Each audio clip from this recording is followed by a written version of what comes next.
The 47th French Grand Prix was held at the fast Reims circuit. It was the fourth Grand Prix of the year.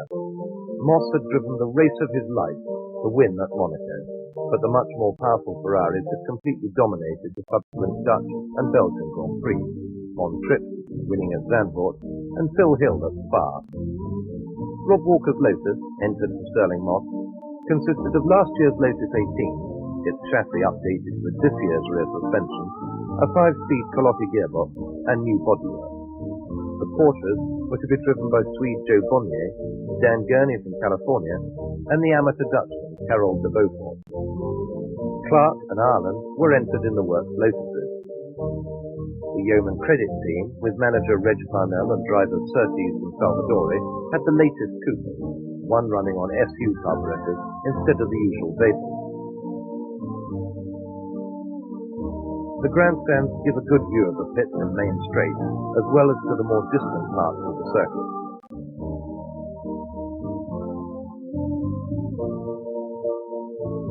John Surtees went out in the training car. Times in T cars were not recognised by the timekeepers.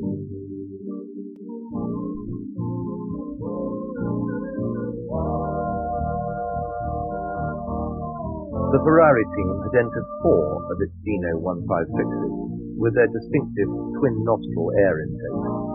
3 of the cars had the new 120-degree V6, the 4th the older 60-degree unit. Either way, they had a lot of power in hand over the 4-cylinder Coventry Climax engine.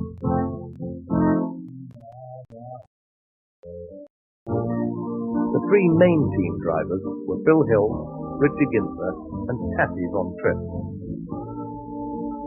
The 4th car was entered by a group of Italian motor racing clubs to promote young Italian talent, but it was effectively a works car. It was to be driven by the young Italian Giancarlo Baghetti. Baghetti, from Milan, has only driven in 2 Formula One races before now, and he's won them both, non-championship events at Syracuse and Naples. Unsurprisingly, the Ferraris set the pace on the first day of practice. Moss set a very fast time by slipstreaming von Tripp. Stirling then came back in, and on his way gave the Ferrari team a Churchillian gesture. He had set a time which would have been impossible without their help. Ferrari team manager Tavoni then pulled Baghetti in to prevent the other Coventry Climax engine cars doing the same thing. This circuit, over public roads near Reims, sweeps across the cornfields for a lap distance of a little over 5 miles. It is extremely fast, with average lap speeds of over 125 miles per hour. After leaving the pit, we enter a long, fast right-hander.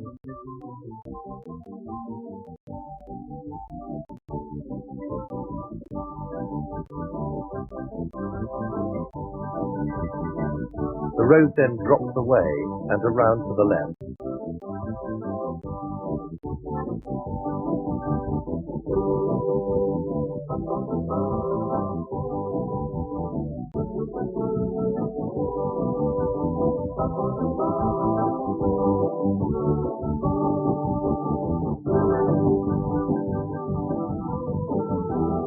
After braking into the tight virage de Moudon, the cars accelerate away down the fastest part of the circuit.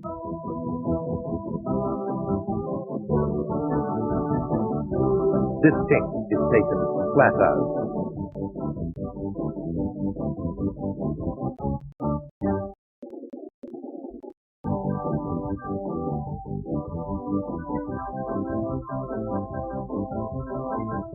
At the end of the long descent, the cars break down from around 160 miles per hour into Filloir Corner, which leads on to the 5th straight.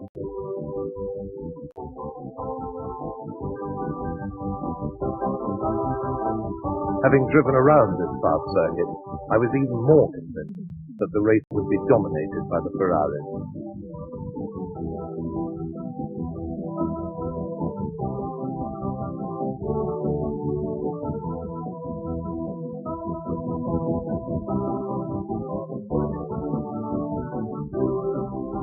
The teams had hired the use of workshop space at various garages in nearby Reims.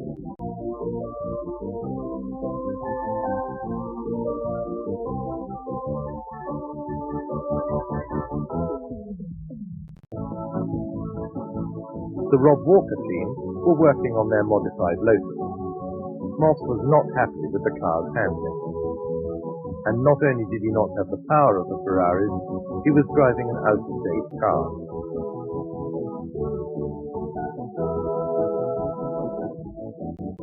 When it comes to racing cars, the French really do have a wonderfully laissez-faire attitude to motoring law, and I spotted John Surtees driving his Formula One Cooper through town and out to the circuit.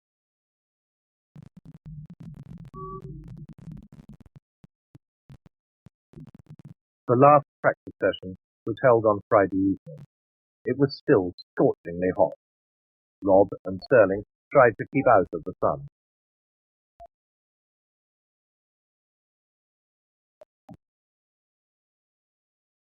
At Muison, a Lola Formula Junior car had to be rescued by the marshals before Grand Prix qualifying could begin.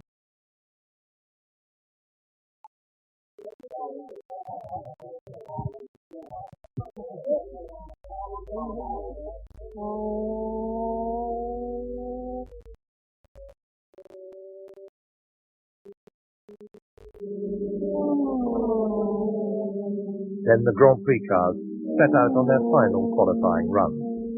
Von Tripp was being followed by pupil Baghetti, the Ferrari V6 engine sounding much better than the Coventry Climaxes.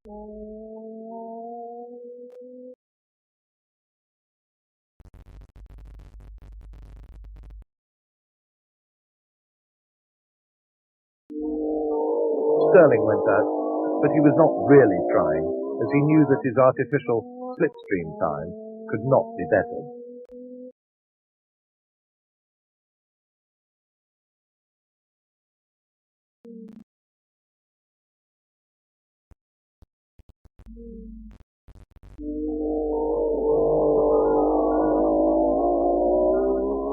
All the Climax engine cars were trying to follow the Ferraris, but by now this tactic had been rumbled, and the Ferraris would back off or pit to prevent aiding their competition.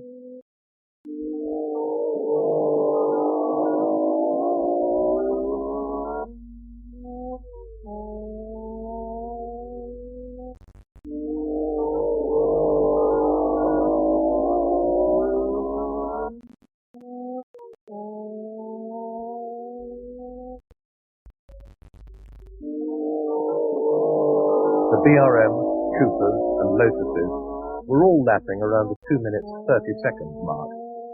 Ferraris were capable of lapping 5 seconds quicker than this.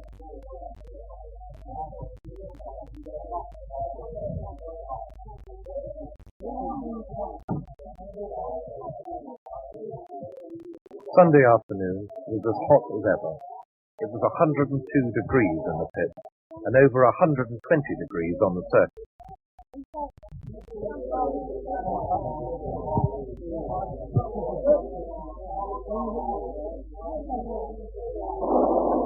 Sterling went out for a last-minute check. And Joe Bonnier did likewise in the ex-Rob Walker Ford 718. 3 Ferraris occupied the front row of the grid. Baghetti, the new boy, was on the 5th row alongside Bonnier's Porsche and Brooks's BRM. Phil Hill and the slender-framed Richie Ginter discussed their tactics for the race ahead. Roy Salvadori, having his first Grand Prix of the year, was back on the 6th row, 15th fastest. One French official seemed to be imitating our very own John Bolster. I spotted Tony Brooks talking to Peter Burton of BRM. It was so hot that the Ferrari mechanics and even certain spectators were trying everything to keep cool.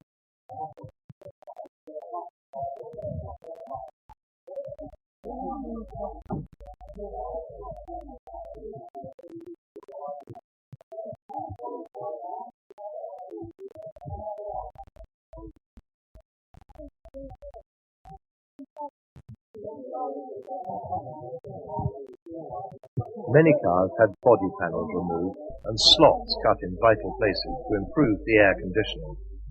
The RM had fitted wire mesh stone guards because the heat was likely to break up the track.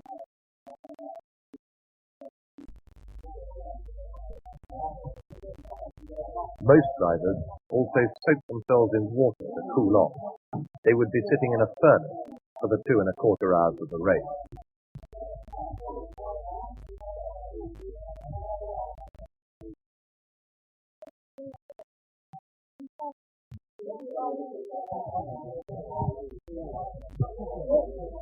The cars were assembled with the 3 Ferraris up front, then Stirling and Jim Clark in the works Lotus.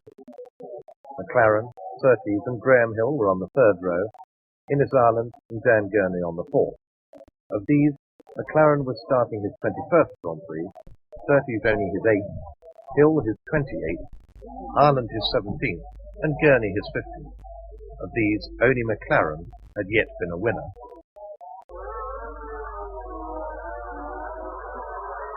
All 26 starters got away perfectly.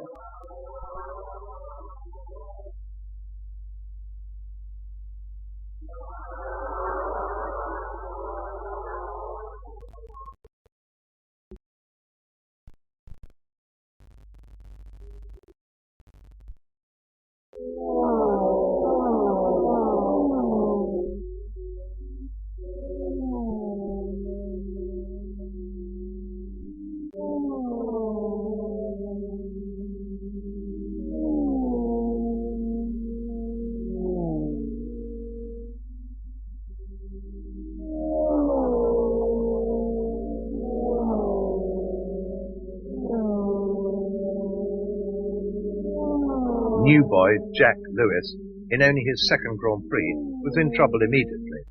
His Cooper Climax was overheating badly. By lap 5, the Ferrari of Phil Hill led, followed by his teammate Ron Trips.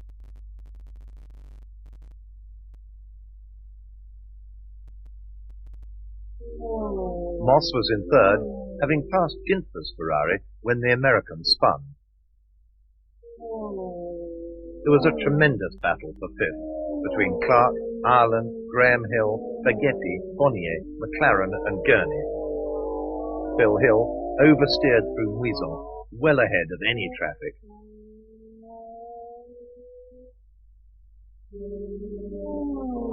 Moss was having brake trouble, and the cars scrapping for 4th to 12th place began to overhaul him. Baghetti was having a tough time, with Clark, Bonnier, Graham Hill, McLaren and Gurney all around him. Following pit orders, Ron Trips took the lead on lap 13.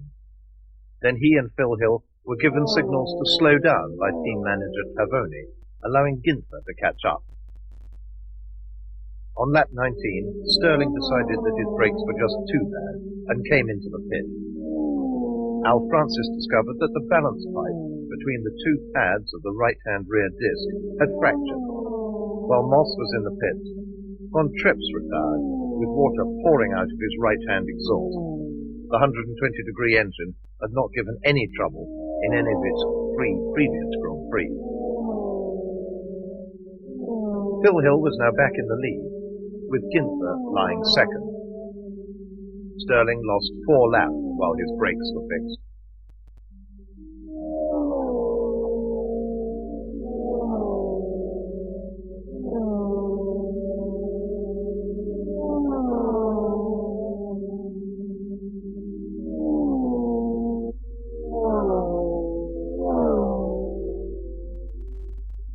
Ferrari number 16, driven by Phil Hill, sounded fine, but it seemed to me that the race would be infinitely more interesting if the Ferraris were to strike engine trouble.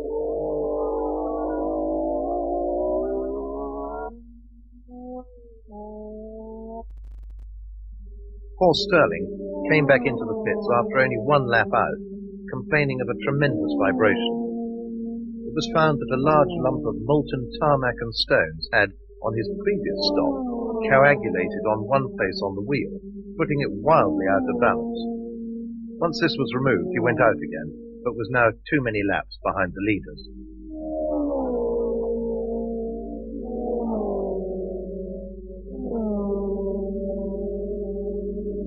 Phil Hill was now leading by 10 seconds from Ginther. Baghetti was up to third, but was still being harried by the Lotuses of Clark and Ireland. Behind them came de Beaufort's lapped Porter, then Bonnier, McLaren, Gurney, Graham Hill, and one of the UDT cars, Salvadori, I think it was. Baghetti found himself sandwiched between the works Lotuses of Clark and Ireland. Stirling was still running, now many laps in arrears. When Ireland's Lotus started losing power and Clark dropped back, the young Baghetti found himself mixing it with the Porsches of Gurney and Bonnier. Poor Baghetti was certainly having a tough baptism in Grand Prix racing. Phil Hill still held a healthy lead over his teammate Richie Ginther. But on the next lap at Fillois, Phil lost his Ferrari on the molten tar and was promptly hit by Moss.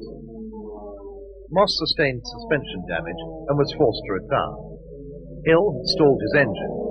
He tried to restart it, forgetting that this had recently been banned by the governing body.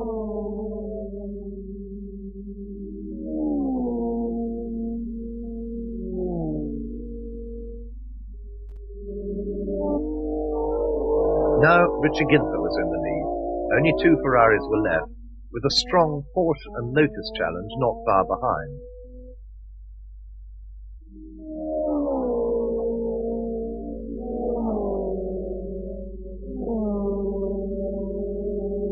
An unruffled Stirling described the shunt. I came round Fillois, and there he was. I had nowhere to go. The battle for second place was now headed by Joe Bonnier, followed by Baghetti and then Gurney.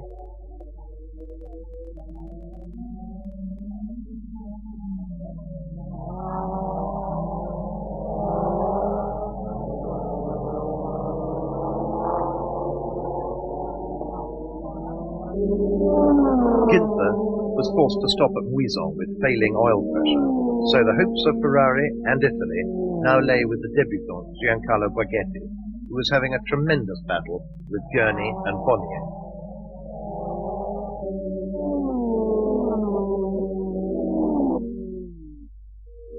Lap after lap, the Ferrari and the 2 Porsches went by as one.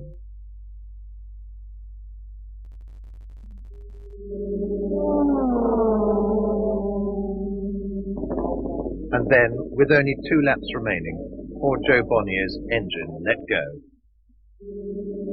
Into the last lap, and Gurney was tucked right up behind Baghetti. Gurney outbraked Baghetti to lead out of Fillois, but Baghetti dived out of the slipstream with only 300 yards to go and won by less than a car's length.